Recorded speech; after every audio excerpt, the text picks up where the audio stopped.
human settlements under pressure. The world's cities are struggling with population growth, housing shortages, and infrastructure breakdowns. Global migration at record high. New UN report shows displacement due to war, climate change, and economic instability is at its peak.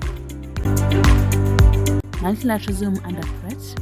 Diplomatic relations and international cooperation face challenges in an increasingly polarized world. Climate change at tipping point.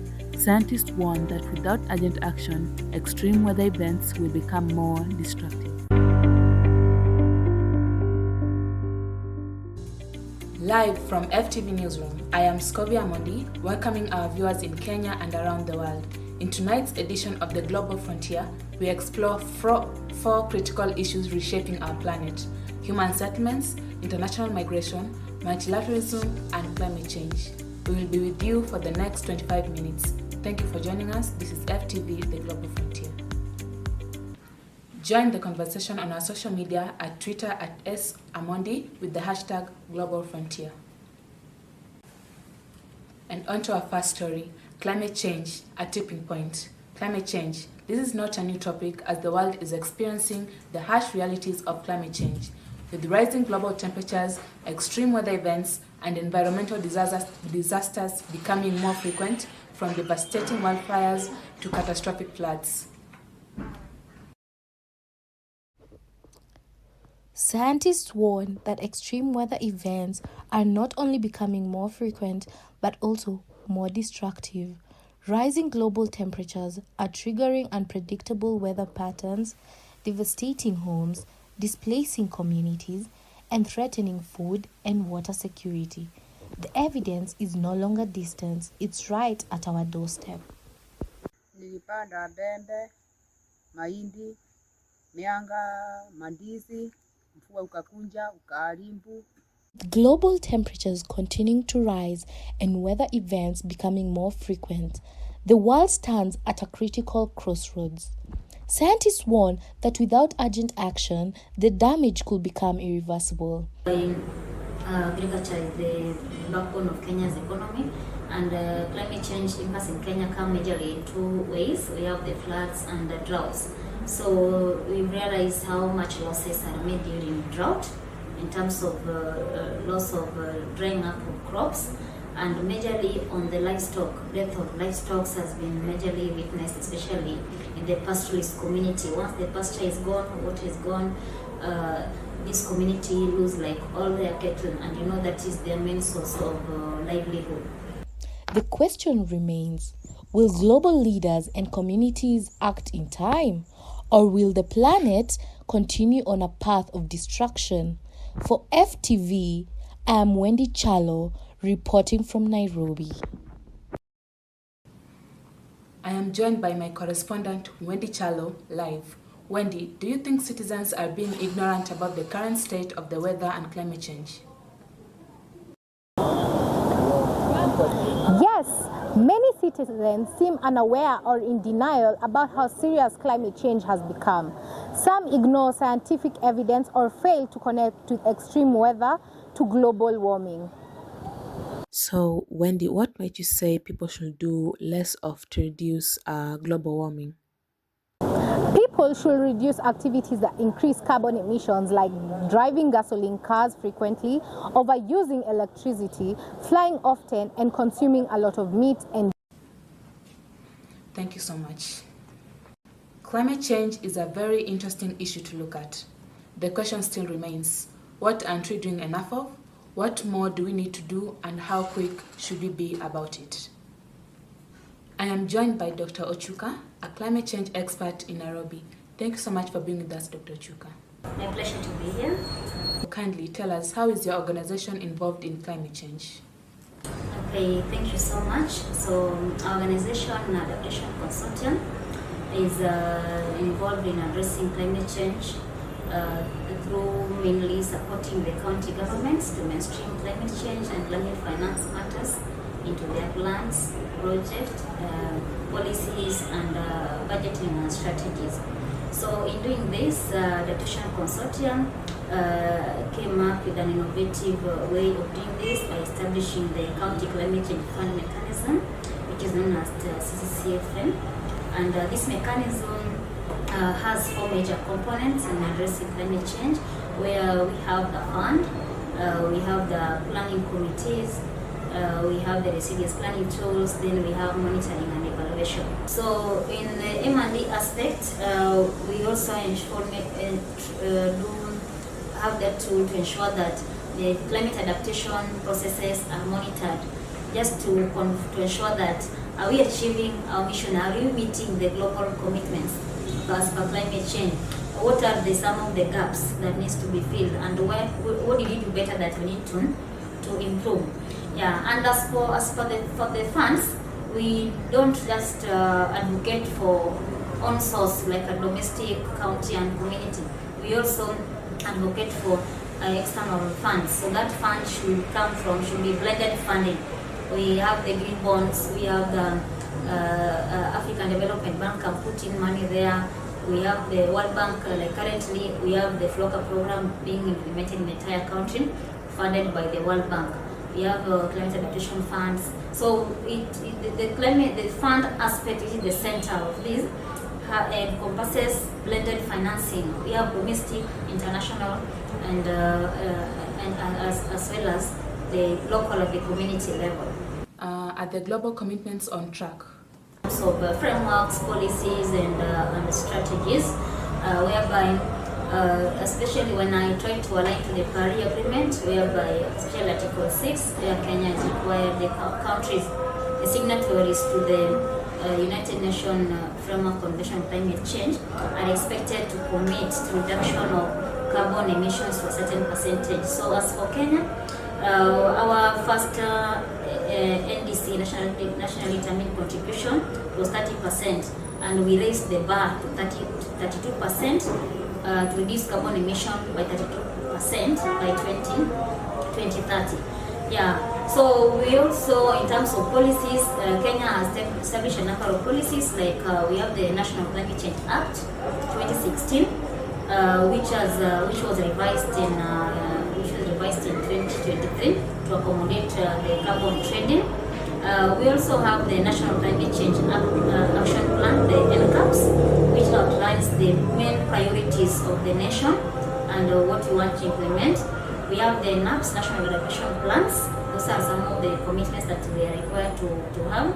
We also have Kenya communicated its first ADCOM in 2024.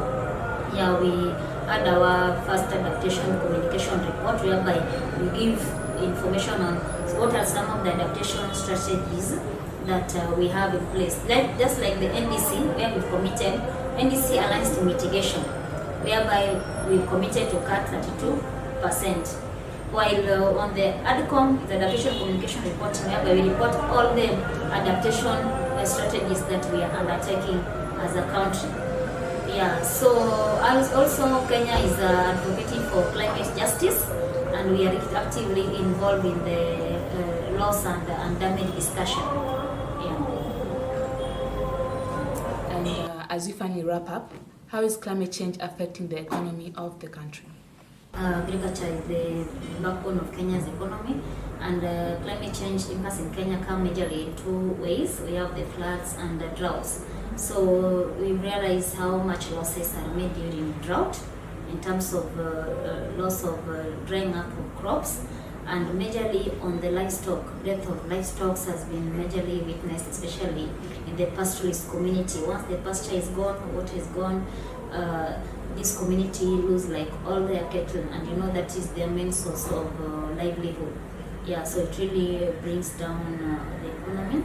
Then in terms of also flooding, a lot of crops are lost during the flooding, are swept away into the rivers, and with this you find that we are taking some steps back. Then in terms of tourism, still the same. Wildlife loss, and tourism is also one of the major economic contributor to Kenya. So once we lose our livestock, it means that we no longer have our tourists coming to see what we're supposed to see. Thank you so much for joining us. A very, very wonderful insight from Dr. Chuka. We should definitely step up as occupants of this planet. To our next story. With the current ongoing wars in Congo, DRC, and other countries, there has been a lot of migration to other regions and other continents. New data from United Nations show that displacement due to war, climate change, and economic instability has hit record levels. Millions of refugees worldwide are seeking safety, but finding closed borders and shrinking resettlement options as political instability and climate disasters intensify. Global migration patterns continue to shift. Countries are tightening border policies, while humanitarian agencies call for increased international cooperation.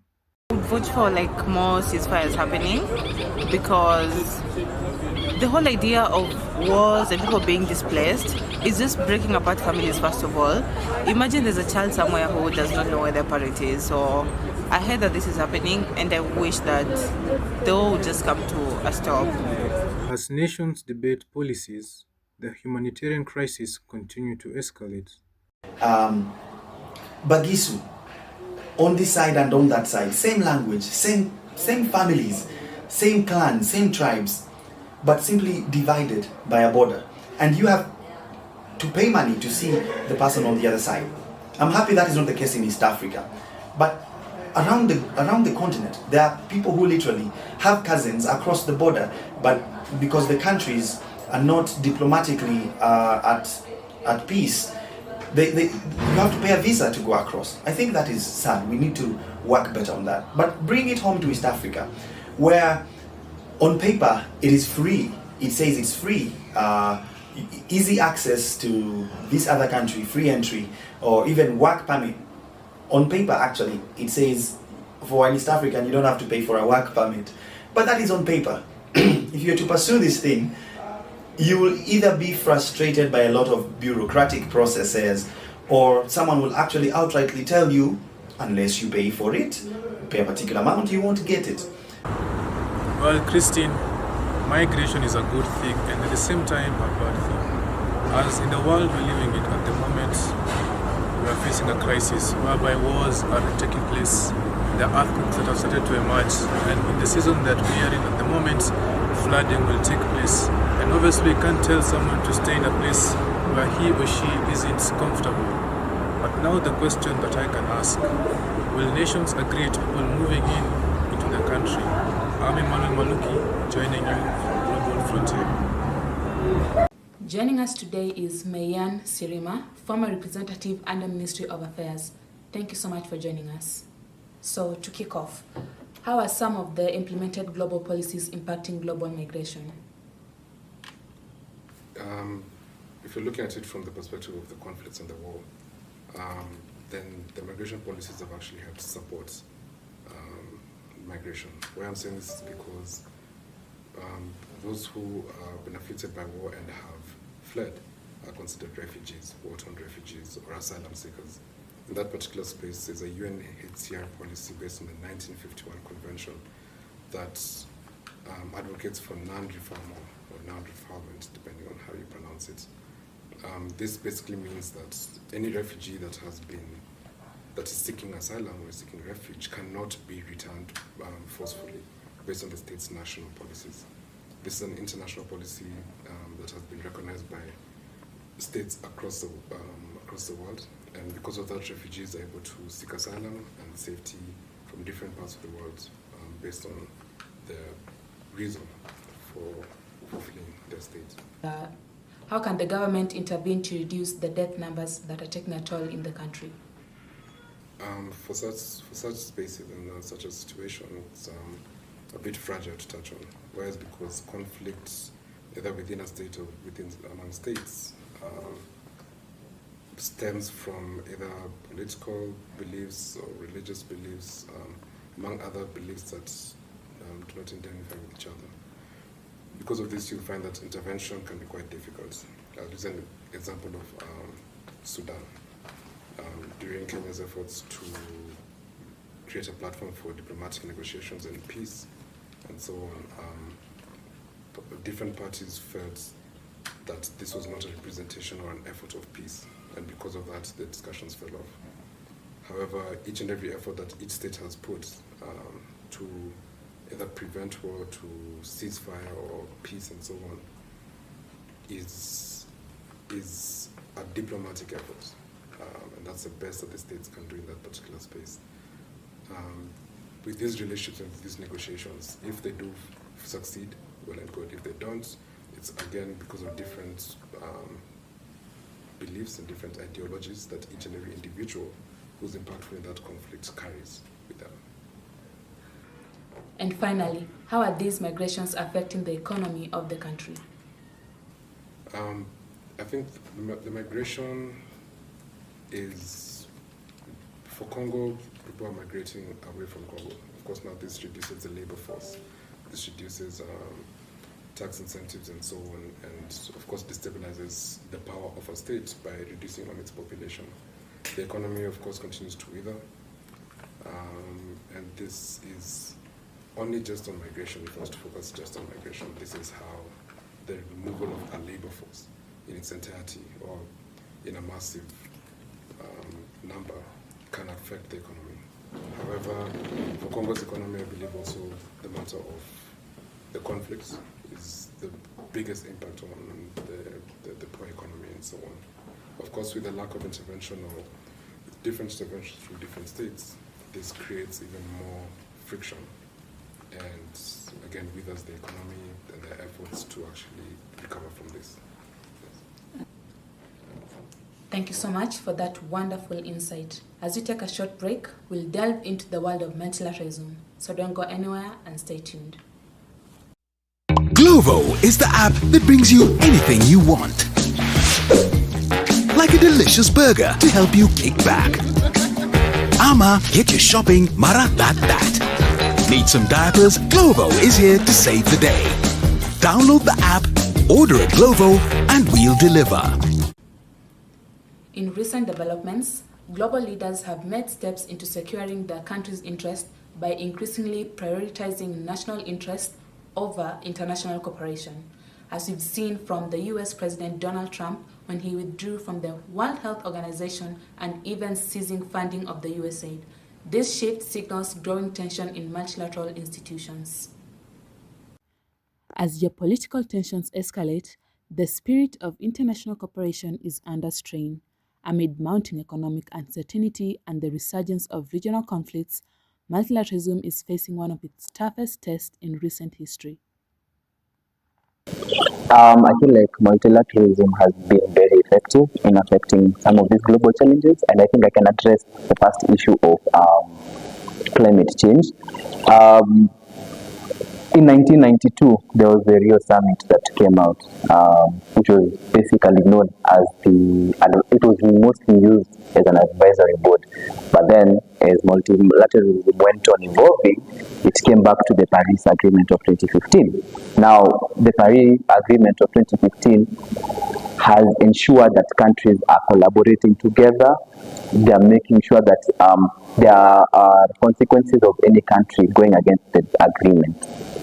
With diplomacy faltering and alliances under pressure, the question remains, can global institutions adapt and endure in the face of these evolving challenges? We experienced COVID a couple of years back. It only proved to us that unilateralism has no place in our world today. We have seen issues to do with climate change, which again have proved to us that a single nation state cannot live and exist on its own. And therefore we need our neighbors, we need even those countries that are far away. We must work together. We've seen countries like the US withdrawing from national corporations, World Health Organization, ceasing funding of the USAID and even the ICC. What does this mean for multilateralism? Joining me is Dr. Odongo Nicholas, a political expert. Thank you for taking your time with us, Dr. Odongo. Would you say international cooperation is weakening or evolving? No, international cooperation is not weakening. Probably it is evolving, and I'm using the word evolving very carefully. We are living in a very interconnected world today because of technology and travel and all these things. And so international cooperation can only grow. We are used to seeing international cooperation a different way, maybe because it's shifting to something else. That's why I would say it's evolving and not reducing. So, Dr. Dongo, do you think multilateralism can withstand unilateralism? Oh yes. Still on the question of international cooperation, which is the most basic definition of multilateralism. As much as nation states are sovereign and they want to stand alone and decide their fates alone, unfortunately, in our world today, that's not possible. We experienced COVID a couple of years back. It only proved to us that unilateralism has no place in our world today. We have seen issues to do with climate change, which again have proved to us that a single nation state cannot live and exist on its own. And therefore, we need our neighbors. We need even those countries that are far away. We must work together. And although Trump has made a few moves that suggest that he's moving towards unilateralism, I believe that sooner rather than later, the US will wake up to the fact that they cannot be great alone. They cannot be great again alone. They have to be great with others, and therefore the efforts that Trump is putting that are counterproductive to multilateralism will only be exposed, and fortunately, and I hope they realize this soon, fortunately they will go back to multilateralism. How can this affect the economic growth of a country? It does, and this effect is different for different countries. For more powerful countries, the effect is good. There's economic growth and development and transformation. But for more lower level, or should I call them developing countries, multilateralism at the beginning may not be too much beneficial to a country because of the tools that are used. They are very exploitative, and in the global affairs of things, you will find that the more powerful country will benefit at the expense of the less powerful country. But as things go on, and there's growth and a shift in mind of people, I think eventually it may take long, but eventually multilateralism is good for everyone. Thank you so much for your time. The United Nations estimate that over 50% of the world's population now lives in cities, and that number continues to rise. But with this urban expansion comes challenges: housing shortages, strained infrastructure, and rising cost of living. FTV's Samira Mohammed reports from the streets of Nairobi. Across major cities from Nairobi to New York, housing costs have soared to historic highs, pushing millions into overcrowded and informal settlements. For many, a decent roof over their heads is no longer a basic right, but a luxury they cannot afford. We should try and limit the number of people in our country who are moving into the informal settlements. The reason why our informal settlements are expanding is because, one, of the economic status of people. In Nairobi's sprawling informal neighborhoods, families are crammed into tiny spaces with limited access to clean water, electricity, and sanitation. And it's not just an African problem. Urban poverty is becoming a global emergency. Experts warn that unless urgent and inclusive housing policies are implemented, we may be heading towards a full-blown crisis, one where the divide between the housed and the homeless become irreversible. A lot of people from different parts of countries Like for example, in Kenya informal settlements, it's not just one community that lives there. It is many communities that live there, and they are drawn there because of the economic status, their individual economic status. Therefore, when they get there, you find that they are forced to learn to live with each other and adapt people's cultures. This affects them socially. Others opt to say that this corner is for this community, this other corner is for this other community, but at the end of the day, they're living in one small space, and therefore they are forced to adapt. Now, as we come to the end of the show, I leave you with a quote from Winston Churchill, former UK Prime Minister, and he said, "To improve is to change, and to be perfect is to change often." Thank you for watching The Global Frontier. I've been your host, Scovia Mondi. Stay informed and stay engaged. Have a blessed week and see you next time.